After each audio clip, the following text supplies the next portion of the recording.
भाइयों बहनों, praise the Lord, सभी को जय मसीह की। आज हम लोग जिस विषय पर चर्चा करेंगे वो एक दृष्टांत है जो खोए हुए सिक्के का है, जो प्रभु यीशु मसीह ने हमारा महत्व को दर्शाने के लिए कि परमेश्वर हमसे कितना प्रेम करता है और हमें कितना मूल्यवान समझता है। आइए हम लोग देखते हैं लूका रचित सुसमाचार उसका 15वां अध्याय और पद संख्या 8 से लेकर 10 तक। पहले हम लोग वचन को पढ़ लेंगे और देखेंगे कि परमेश्वर का वचन पवित्र आत्मा की अगुवाई में हम सबों से क्या कहना चाहता है और हम कितने मूल्यवान हैं और हम इन संसार की नाशवान मूल्यों में कितना खो चुके हैं कि उस अनंत जीवन की बुलाहट को, कीमत को जो प्रभु ने हमारे लिए अपने आप को दे दिया, उसको तुच्छ समझते हैं इस संसार में। तो आइए उस महत्व को खोजें और अपने अनंत जीवन को अपने वश में कर लें, अपने आप को परमेश्वर के हाथों में दे दें इस वचन के द्वारा।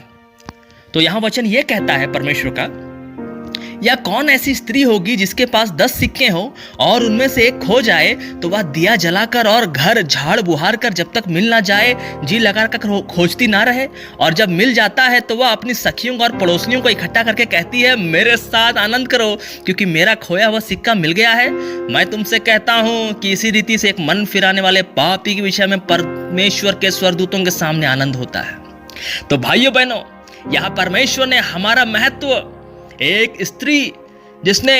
बहुत ही मेहनत करके, परिश्रम करके 10 सिक्के बटोरे हैं, जब उसका एक सिक्का खो जाता है तो वो घर घर दिया जलाकर अपने घरों के हर एक कोने में उसे खोजती है कि जब तक वो मिल ना जाए, जब वो उसकी आशा नहीं खोती,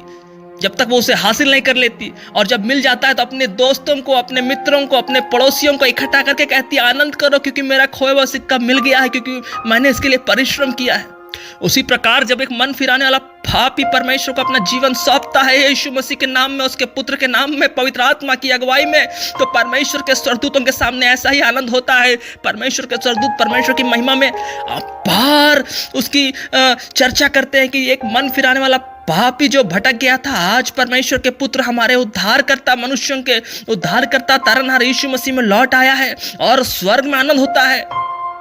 तो भाइयों बहनों, हम अपने मूल्यों को पहचाने। हम परमेश्वर के धन है जो उनके हाथों में है। हम अपने कर्मों के कारण भटक गए थे, परमेश्वर ने हमें कभी नहीं छोड़ा, क्योंकि परमेश्वर कभी भी जबरदस्ती नहीं करता। उसका प्रेम सनातन काल है, वो आदि अंत अनादि अंत काल तक एक जैसा है। लेकिन उन्होंने हमें चलने दिया, और जब हम खुद से चले तो भले बुरे के ज्ञान में अपने आप को अपने जीवन का मालिक समझकर अपने मन की अभिलाषाओं में चलकर पाप में गिरे, संसार के अंधकार में गिरे, और विभिन्न बीमारियां, विभिन्न रोग और विभिन्न तरह के पाप और बुराइयों में जा पड़े। लेकिन आज परमेश्वर ने अपने पुत्र को भेजा है कि उसने हमारा सारा व्यवस्था का श्राप जो हम पर पड़ा था वो उठा लिया है, और हम जो अपने शरीर की निर्बलता के कारण व्यवस्था को, पवित्र व्यवस्था को पूरा ना कर सकते थे, तो उसने अपना मांस और लहू देकर, अपना पाला हुआ बछड़ा देकर, अपना मेमना, अपना पुत्र देकर हमारा सारा बोझ और हमारा सारा श्राप को अपने देह और आत्मा से उठा लिया है पवित्र आत्मा की अगुवाई में। इसलिए आइए, अपना शरीर तो निर्बल दुर्बल है, परंतु आत्मा को तैयार करके प्रभु के हाथों में सौंप दें, अपने प्राण को, मन के हृदय को प्रभु में सौंप दें, अपने आप को जीवित, पवित्र, भावता बलिदान होने के लिए क्रूस, मृत्यु से पुनरुत्थान तक परमेश्वर के हाथों में, यीशु मसीह के नाम में सौंप दें। और देखिए आप कितने महत्व रखते हैं परमेश्वर के लिए, वो आपको खोज रहा है इस पृथ्वी में, जो परमेश्वर ने बनाया हर एक कोने में खोज रहा है। जो परमेश्वर के बुलाहट सुनता है वो उसकी भेड़ है, वो उसे फिर ना निकालेगा, क्योंकि उसने उसे कभी नहीं छोड़ा था, परंतु उसने हमें चलने दिया कि हम जान सके कि अपनी अभिलाषाओं में घिरकर हम पाप में पड़ते हैं। लेकिन उसने हमें शिक्षित किया कि हम बहुतायत के बल के साथ परमेश्वर के सामर्थ को जाने, उसके प्रेम को जाने, अपनी कमजोरी, निर्बलता को जाने कि क्यों परमेश्वर कहता है, विश्वास कर और मेरे वचन के अनुसार चल और वापस लौट आ।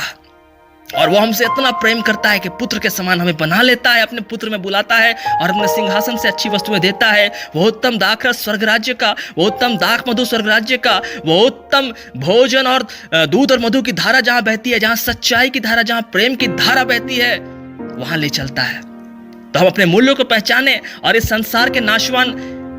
घर बार, जमीन जायदाद, पैसा कौड़ी, गाड़ी घोड़ा, बंगला के जो हम खोए हुए हैं, इन सब वस्तुओं की लालसाओं में, आवश्यकताओं से अधिक ना लें, परंतु स्वर्ग के राज्य और उसकी धार्मिकता की खोज में लगे रहें, तो इस नाशवान जीवन की आवश्यकताएं मिल जाएंगी हमें, और अनंत जीवन के लिए परमेश्वर की बुलाहट को सौंप दें, क्योंकि परमेश्वर पृथ्वी के हर एक कोने में खोज रहा है अपनी खोई हुई भेड़ों को, अपनी खोई हुई संतानों को। और हम आशा करते हैं कि हर एक सुनने वाला